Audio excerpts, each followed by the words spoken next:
What we've tried to do over the last several years actually is bring together a number of different partners to create a farmer-focused network of innovation, of discovery, of improved performance agricultural production systems throughout California. We have a great opportunity here, and I think we have tremendous potential to do something quite important. I'm Rich Collins, and we're on the Collins Farm, which is right along I-80, about 2 miles southwest of UC Davis. Steve Samra. I manage Paul Samra and Sons Incorporated, Nicholas, California. My name's Rory Crowley. I work for Nicholas Nut Company up here in Chico, California. Hi, my name's Dave Cobal. I've been a farmer in Mendocino County since 1994. So I'm Paul Muller. I'm here at our farm is Full Belly Farm. We have farm about 400 acres here in the Capay Valley. I'm a partner here on the farm. There's 6 of us who are partners. We farm a wide variety of fruits, vegetables, nuts. After 2 or 3 generations of fairly intensive agriculture, the soil itself is essentially dead or not very alive. So we're trying to bring it back to life. California, I mean, we are the forefront in a lot of things in agriculture, but in no-till and strip-till, we are basically in the Fred Flintstone era of that. So we have to kind of embrace the new ideas and embrace soil health. No, I think the Farm Demonstration Network is just one of those things that shows, we learn by doing. We learned it back in 4-H and FFA. We learned by doing. Farm Demonstration Network is about going out there and doing, learning new things, and then sharing that with others so that they can also learn from either people's mistakes or their successes. There's a few practices that we're looking into that we have traditionally, as conventional operators, farmers have not looked into in the past.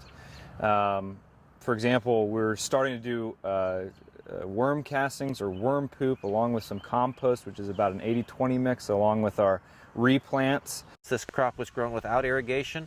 You can see what you can grow in the wintertime. These are oats and are things that like to grow in the wintertime. It's a tremendous amount of carbon's been accumulated, actually taken out of the atmosphere, put into the plant material, into the root systems. And so basically what we're going to do here is try and just roll this over so it dies as a mulch in place. You have to do it at a certain time when the plant is fairly mature, because at this point, this oat plant, if you roll it, and what the crimper will do, it will come and actually just break the stalk like that and just crimp the stalk. And when it crimps the stalk, the plant will stop being able to put energy to the seed head and will die in place. So that what we're really trying to do is come in here at the right time to roll this over, and then underneath there we're going to split it open and put our seeds and see if we can't make a mulch that dies in place. The fact that the vineyard behind me looks rangy, to me, means that there's places for things to live out there. Spiders can be out there roaming around because there's food for them.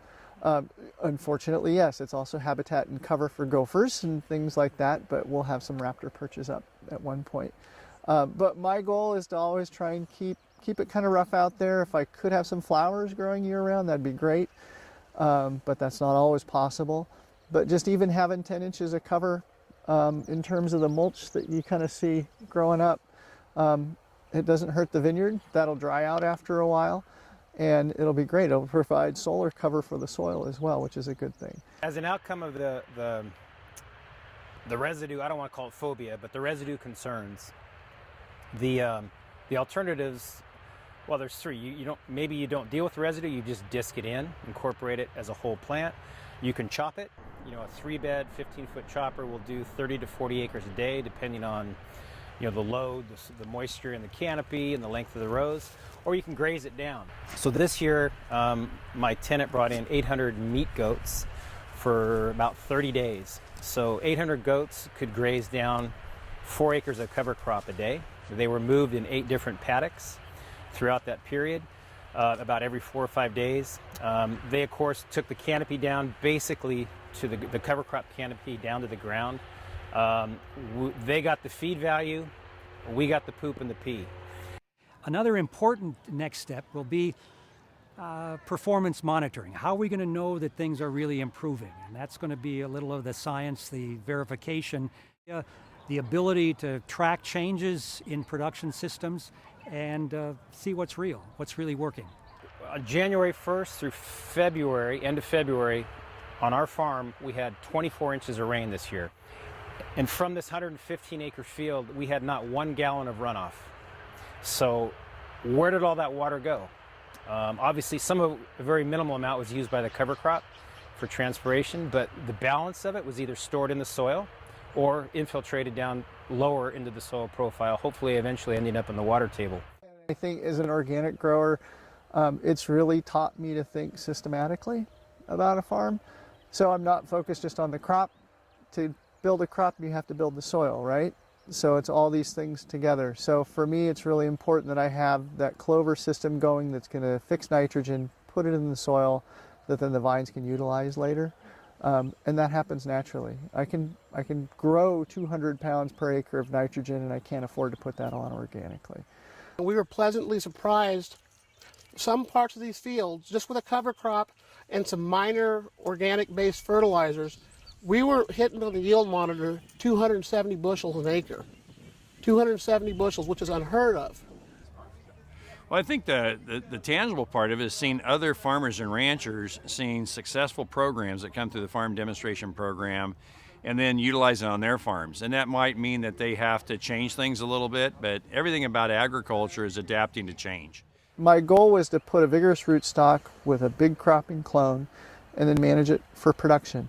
And it's on a vigorous soil, so I'm pretty comfortable being no-till at this point. And of course, I'll watch the vines if I have to. I'll mow stuff down to the ground. I'll irrigate more. I can buffer what happens in there by my management practices, by staying out here and keeping my eye on things. And then the following year, if I need to cultivate, I'll cultivate. It takes a lot of work and a lot of management, and it does add an element of risk, but the benefits being the soil biology, crop quality, yields, disease resistance, water efficiencies, carbon sequestration, less fuel, less labor, they're so profound, but it's a learning curve. We've got to get on the learning curve, and we got to stick to it and relearn this. And these are things that have been practiced in the past. We just tend to forget them every generation or two. We can take a soil sample and figure out how much nitrogen, phosphorus, potassium is in that particular piece of soil, or we could take a leaf off the tree and we could send it off to the lab and figure out chemically what's in this leaf and what we have to add and amend. But when it comes to the microbiological populations in the ground, that's quite a different metric, and so we're trying to figure out how to measure those things and how to have standards for those things. And we've got to learn how to adapt with the times, and we've got to learn how to be a part of the change and be a part of the solution.